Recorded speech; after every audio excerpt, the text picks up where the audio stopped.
My friends, I'm deeply humbled by the opportunity to speak for a third time before the most important legislative body in the world, the U.S. Congress.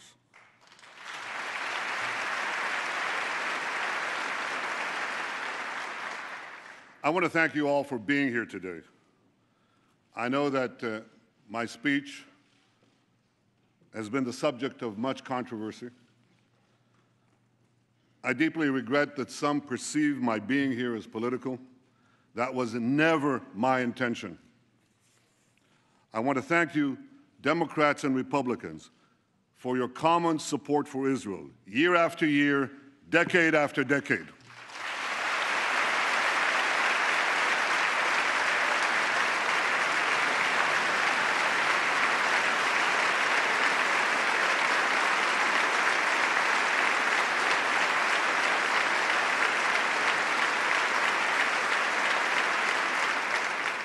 I know that no matter on which side of the aisle you sit, you stand with Israel.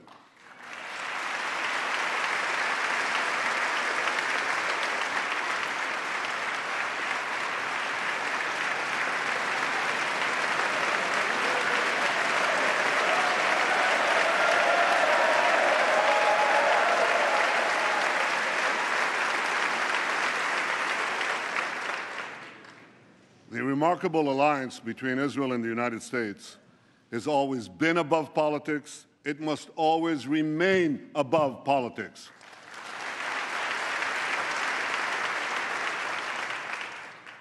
Because America and Israel, we share a common destiny, the destiny of promised lands that cherish freedom and offer hope.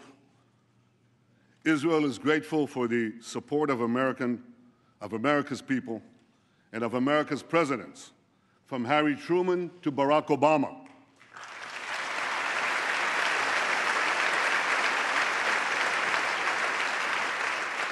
We appreciate all that President Obama has done for Israel. Now, some of that is widely known.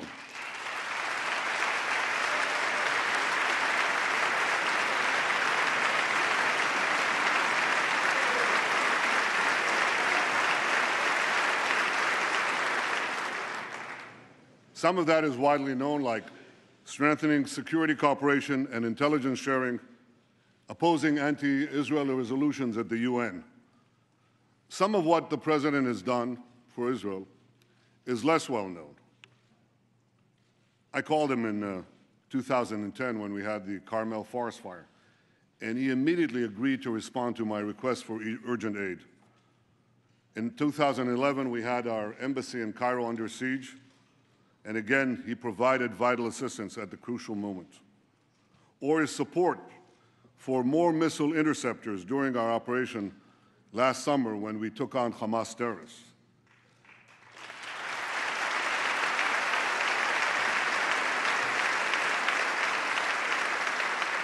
In each of those moments, I called the President, and he was there.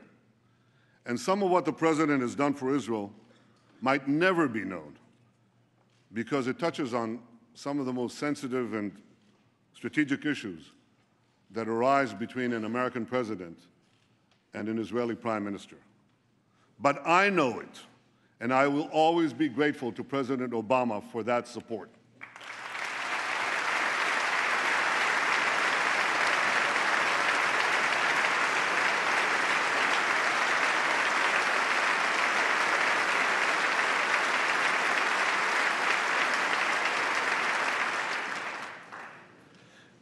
And Israel is grateful to you, the American Congress, for your support, for supporting us in so many ways, especially in generous military assistance and missile defense, including Iron Dome.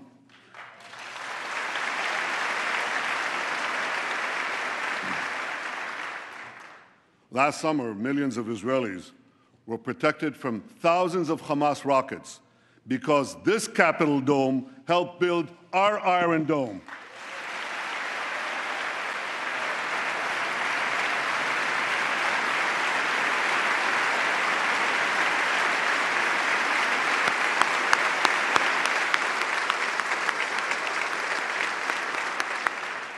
Thank you, America. Thank you for everything you've done for Israel. My friends, I've come here today because as Prime Minister of Israel, I feel a profound obligation to speak to you about an issue that could well threaten the survival of my country and the future of my people: Iran's quest for nuclear weapons. We're an ancient people. In our nearly 4,000 years of history, many have tried, repeatedly, to destroy the Jewish people. Tomorrow night, on the Jewish holiday of Purim, we'll read the book of Esther. We'll read of a powerful Persian viceroy named Aman, who plotted to destroy the Jewish people some 2,500 years ago. But a courageous Jewish woman, Queen Esther, exposed the plot and gained for the Jewish people the right to defend themselves against their enemies. The plot was foiled. Our people were saved.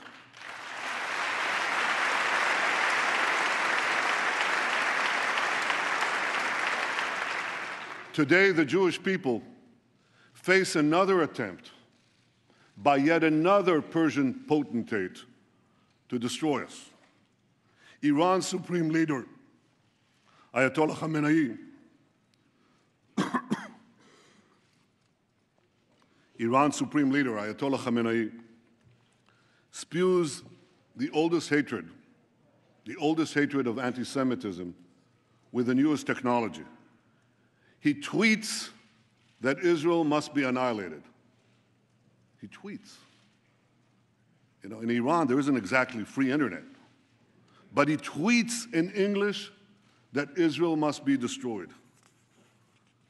For those who believe that Iran threatens a Jewish state, but not the Jewish people, listen to Hassan Nasrallah, the leader of Hezbollah, Iran's chief terrorist proxy.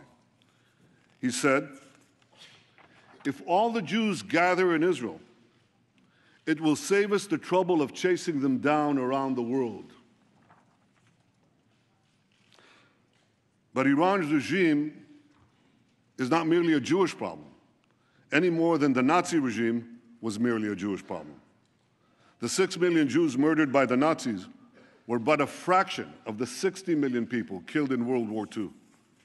So too, Iran's regime poses a grave threat not only to Israel, but also to the peace of the entire world.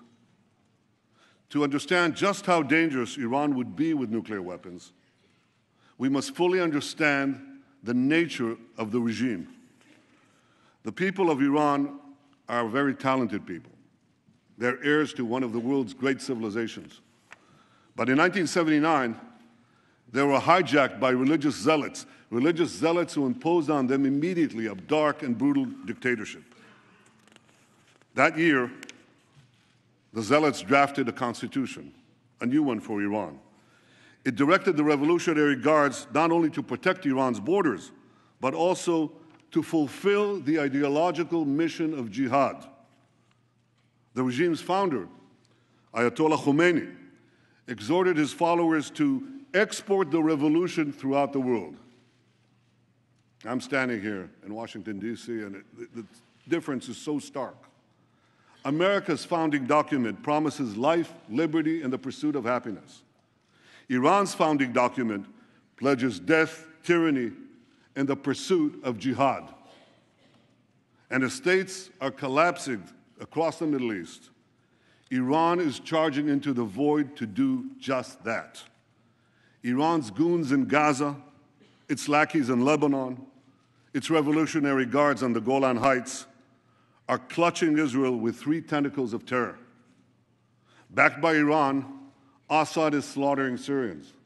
Backed by Iran, Shiite militias are rampaging through Iraq. Backed by Iran, Houthis are seizing control of Yemen, threatening the strategic straits at the mouth of the Red Sea.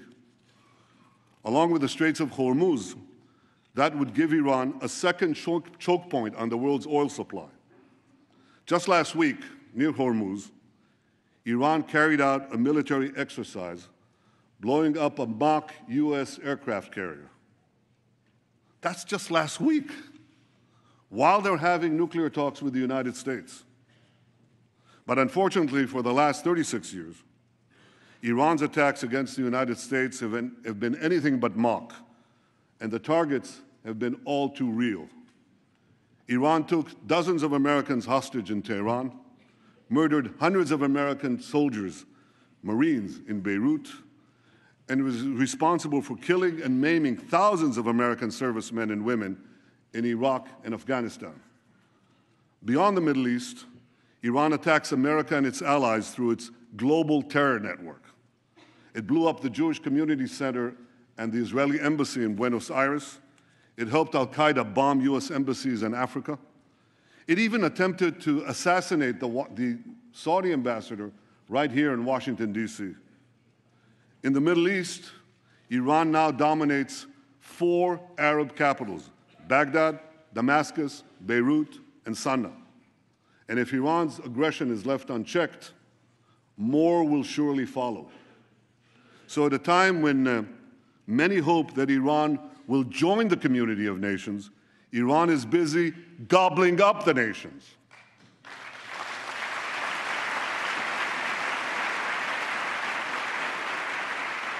We must all stand together to stop Iran's march of conquest, subjugation, and terror.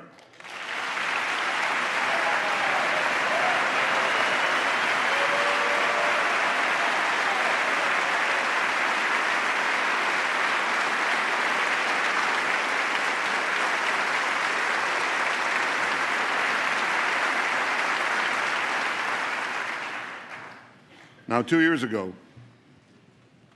we were told to give President Rouhani and Foreign Minister Zarif a chance to bring change and moderation to Iran. Some change, some moderation. Rouhani's government hangs gays, persecutes Christians, jails journalists, and executes even more prisoners than before. Last year, the same Zarif, who charms Western diplomats, laid a wreath at the grave of Imad Murnia. Imad Murnia is the terrorist mastermind who spilled more American blood than any other terrorist besides Osama bin Laden. I'd like to see someone ask him a question about that. Iran's regime is as radical as ever. Its cries of death to America, that same America that it calls the Great Satan, as loud as ever. Now, this shouldn't be surprising, because the ideology of Iran's revolutionary regime is deeply rooted in militant Islam. And that's why this regime will always be an enemy of America. And don't be fooled. The battle between Iran and ISIS doesn't turn Iran into a friend of America. Iran and ISIS are competing for the crown of militant Islam. One calls itself the Islamic Republic, the other calls itself the Islamic State.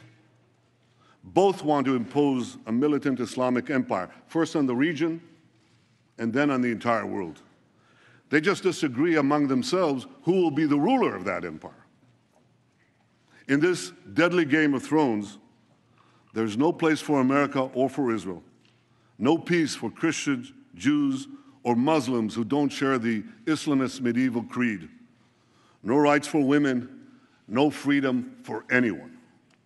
So when it comes to Iran and ISIS, the enemy of your enemy is your enemy.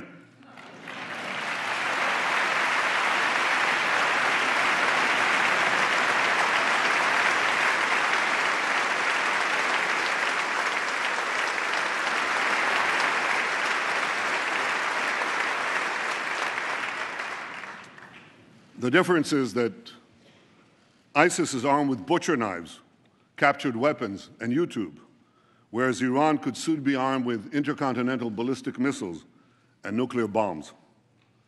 We must always remember, I'll say it one more time, the greatest danger facing our world is the marriage of militant Islam with nuclear weapons. To defeat ISIS and let Iran get nuclear weapons would be to win the battle but lose the war. We can't let that happen.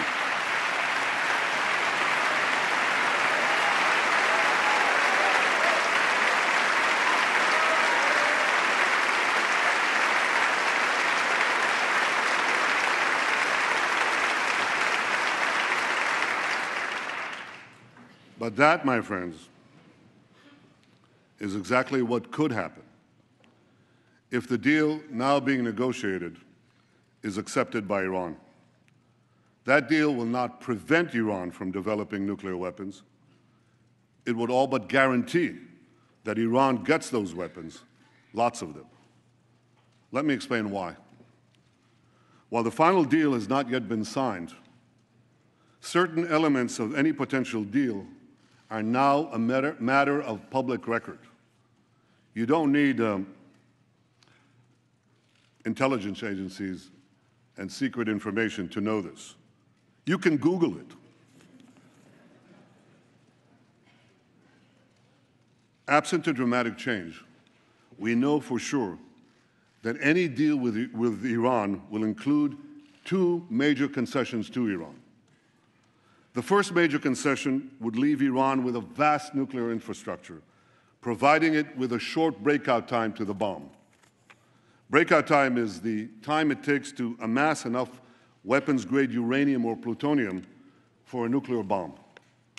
According to the deal, not a single nuclear facility would be demolished.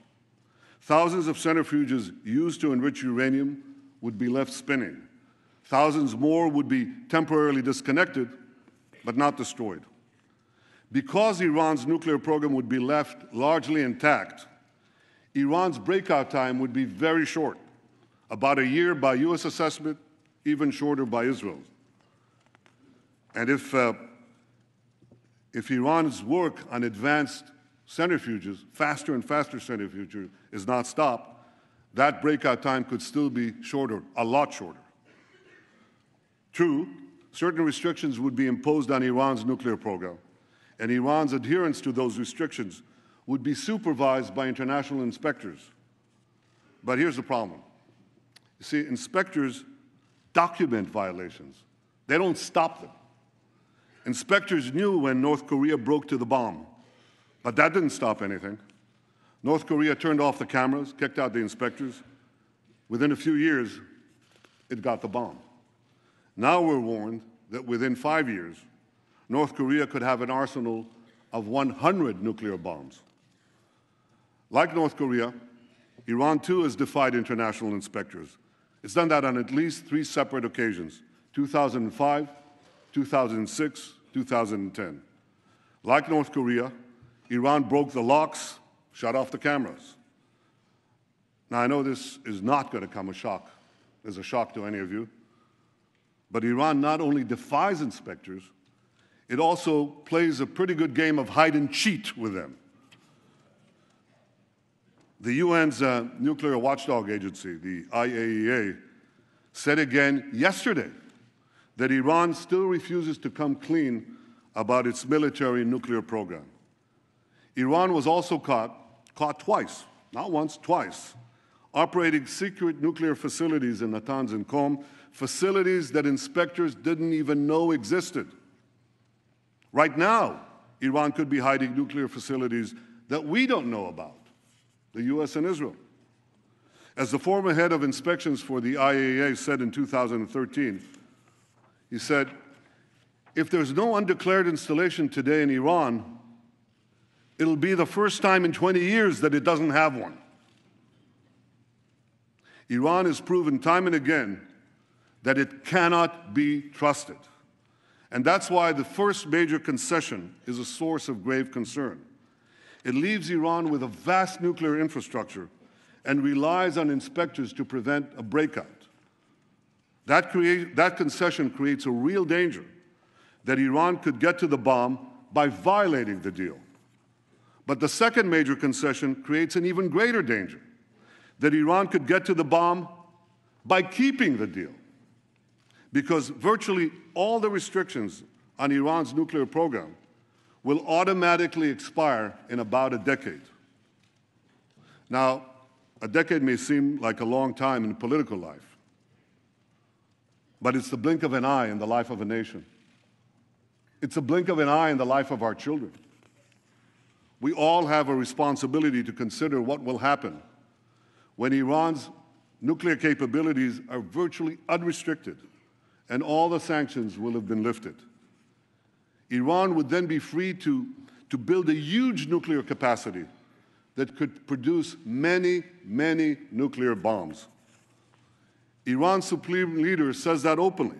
He says Iran plans to have 190,000 centrifuges, not 6,000 or even the 19,000 that Iran has today, but 10 times that amount, 190,000 centrifuges enriching uranium. With this massive capacity, Iran could make the fuel for an entire nuclear arsenal, and this in a matter of weeks, once it makes that decision.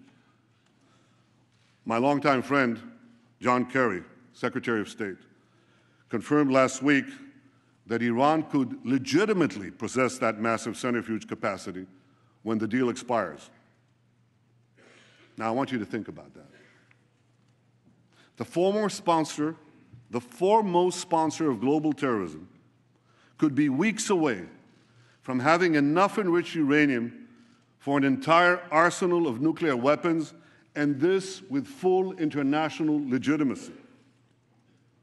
And by the way, if Iran's intercontinental ballistic missile program is not part of the deal, and so far, Iran refuses to even put it on the negotiating table, well, Iran could have the means to deliver that nuclear arsenal to the far-reach corners of the earth, including to every part of the United States. So you see, my friends, this deal has two major concessions. One, leaving Iran with a vast nuclear program. And two, lifting the restrictions on that program in about a decade. That's why this deal is so bad. It doesn't block Iran's path to the bomb, it paves Iran's path to the bomb. So why would anyone make this deal? Because they hope that Iran will change for the better in the coming years? Or they believe that the alternative to this deal is worse? Well, I disagree. I don't believe that Iran's radical regime will change for the better after this deal. This regime has been in power for 36 years, and its voracious appetite for aggression grows with each passing year. This deal would only whet Iran's appetite for more. Would Iran be less aggressive when sanctions are removed and its economy is stronger? If Iran is gobbling up 4 countries right now while it's under sanctions, how many more countries will Iran devour when sanctions are lifted? Would Iran fund less terrorism when it has mountains of cash with which to fund more terrorism? Why should Iran's radical regime change for the better when it can enjoy the best of both worlds, aggression abroad, prosperity at home? This is a question that everyone asks in our region. Israel's neighbors, Iran's neighbors, know that Iran will become even more aggressive and sponsor even more terrorism when its economy is unshackled and it's been given a clear path to the bomb. And many of these neighbors say they'll respond by racing to get nuclear weapons of their own. So this deal won't change Iran for the better. It will only change the Middle East for the worse. A deal that's supposed to prevent nuclear proliferation would instead spark a nuclear arms race in the most dangerous part of the planet. This deal won't be a farewell to arms. It would be a farewell to arms control. And the Middle East would soon be crisscrossed by nuclear tripwires. A region where small skirmishes can trigger big wars would turn into a nuclear tinderbox. If anyone thinks this deal kicks the can down the road, think again. When we get down that road, we'll face a much more dangerous Iran, a Middle East littered with nuclear bombs, and a countdown to a potential nuclear nightmare. Ladies and gentlemen, I've come here today to tell you we don't have to bet the security of the world on the hope that Iran will change for the better. We don't have to gamble with our future and with our children's future. We can insist that restrictions on Iran's nuclear program not be lifted for as long as Iran continues its aggression in the region and in the world.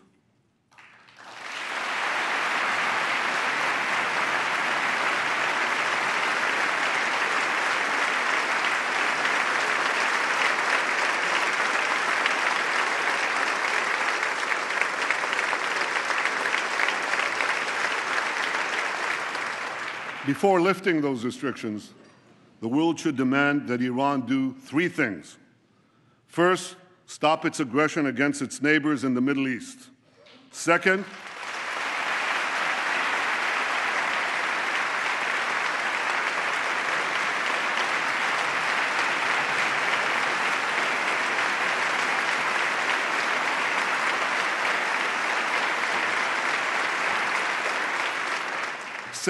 stop supporting terrorism around the world.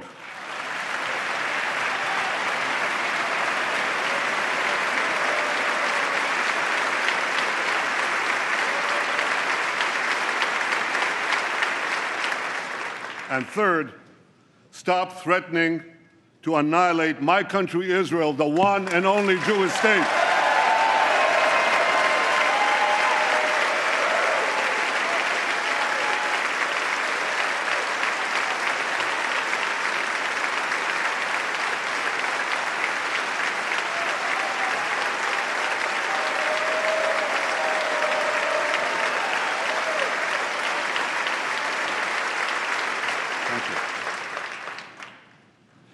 If the world powers are not prepared to insist that Iran change its behavior before a deal is signed, at the very least, they should insist that Iran change its behavior before a deal expires.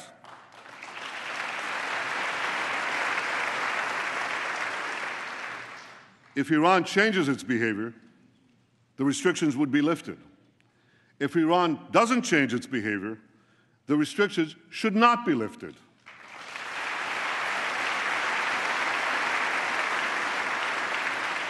If Iran wants to be treated like a normal country, let it act like a normal country.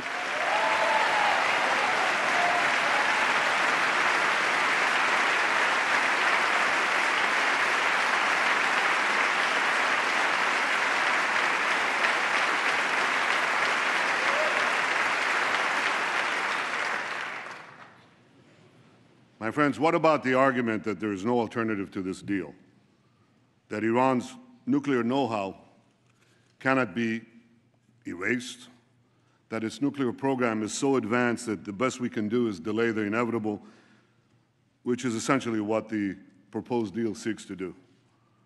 Well, nuclear know-how without nuclear infrastructure doesn't get you very much. A race car driver without a car can't drive. A pilot without a plane can't fly. Without thousands of centrifuges, tons of enriched uranium, or heavy water facilities, Iran can't make nuclear weapons.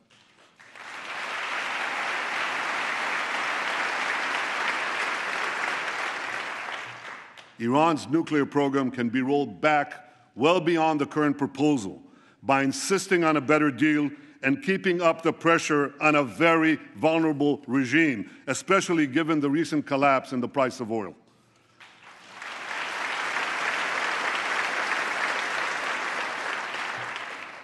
Now, if Iran threatens to walk away from the table, and this often happens in a Persian bazaar, call their bluff. They'll be back because they need the deal a lot more than you do.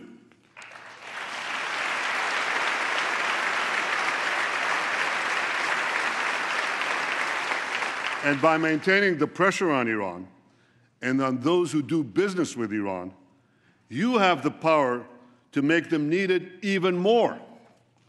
My friends, for over a year, we've been told that no deal is better than a bad deal. Well, this is a bad deal. It's a very bad deal. We're better off without it.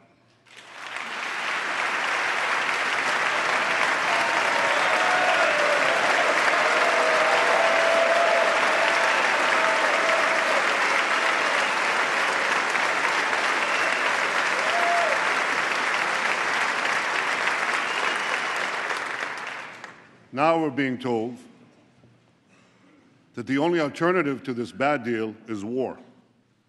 That's just not true. The alternative to this bad deal is a much better deal.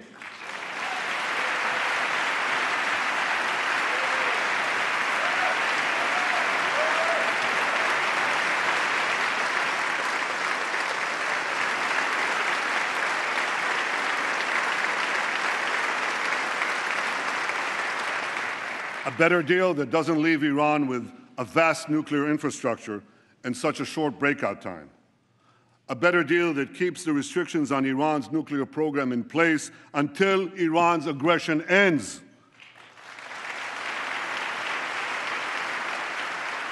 A better deal that won't give Iran an easy path to the bomb. A better deal that Israel and its neighbors may not like, but with which we could live, literally. And no country has a greater stake. No country has a greater stake than Israel in a good deal that peacefully removes this threat. Ladies and gentlemen, history has placed us at a fateful crossroads.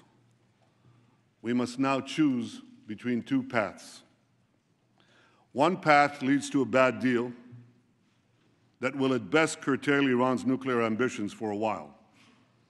But it will inexorably lead to a nuclear-armed Iran whose unbridled aggression will inevitably lead to war. The second path, however difficult, could lead to a much better deal that would prevent a nuclear-armed Iran, a nuclearized Middle East, and the horrific consequences of both to all of humanity. You don't have to read Robert Frost to know. You have to live life to know that the difficult path is usually the one less traveled. But it will make all the difference for the future of my country, the security of the Middle East, and the peace of the world, the peace we all desire.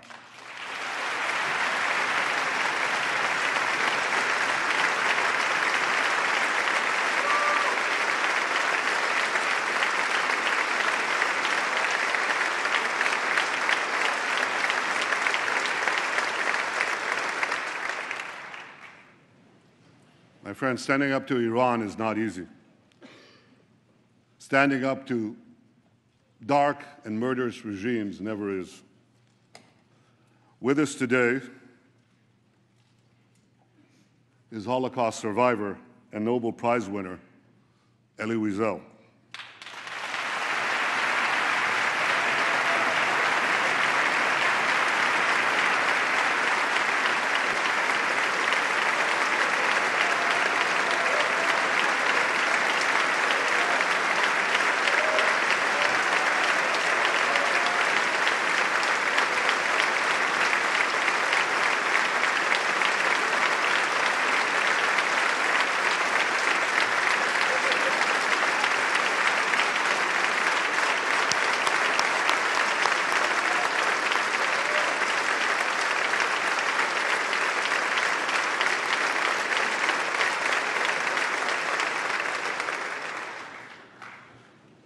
Elie, your life and work inspire us to give meaning to the words, never again.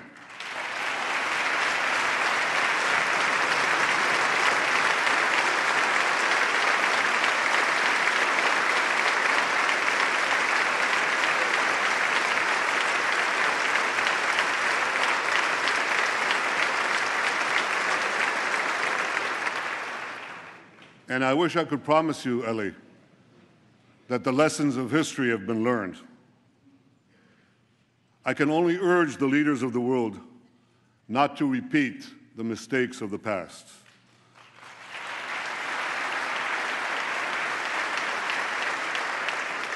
not to sacrifice the future for the present, not to ignore aggression in the hopes of gaining an illusory peace. But I can guarantee you this: the days when the Jewish people remain passive in the face of genocidal enemies, those days are over.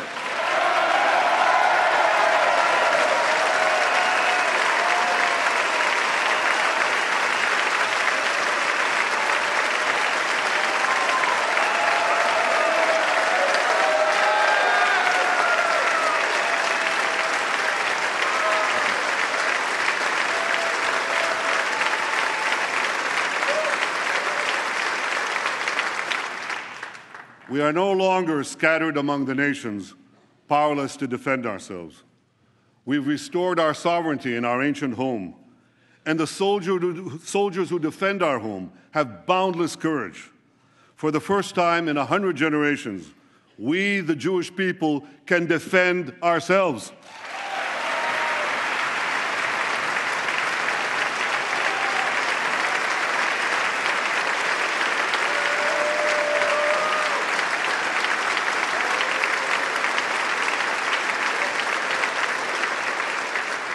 This is why, as Prime Minister of Israel, I can promise you one more thing. Even if Israel has to stand alone, Israel will stand.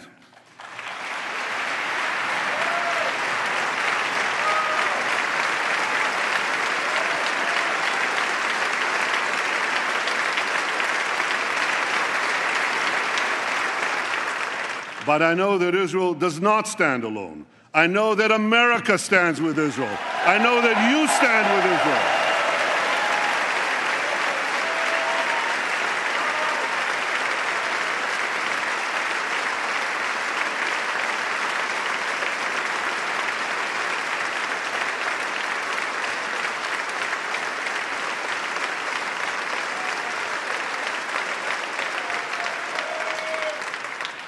You stand with Israel because you know that the story of Israel is not only the story of the Jewish people, but of the human spirit that refuses again and again to succumb to history's horrors.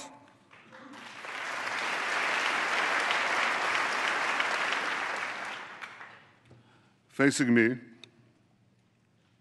right up there in the gallery, overlooking all of us in this august chamber, is the image of Moses.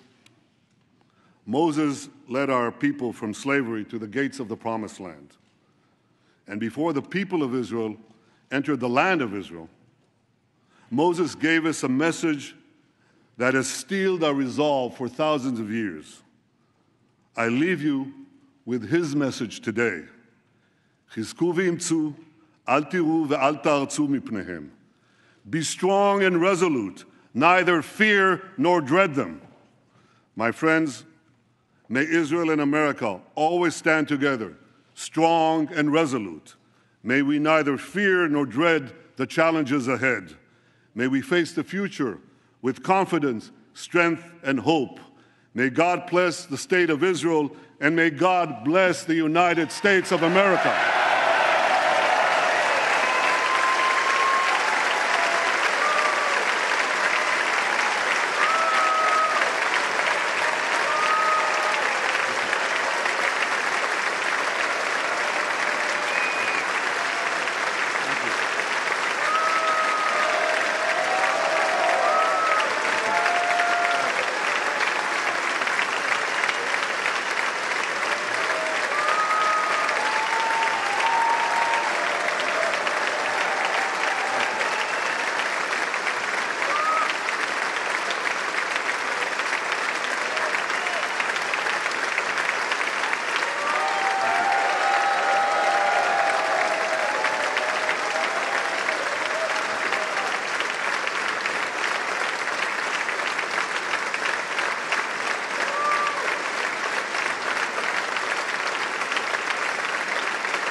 Thank you. Thank you very much. Thank you all. You're wonderful. Thank you, America. Thank you. Thank you.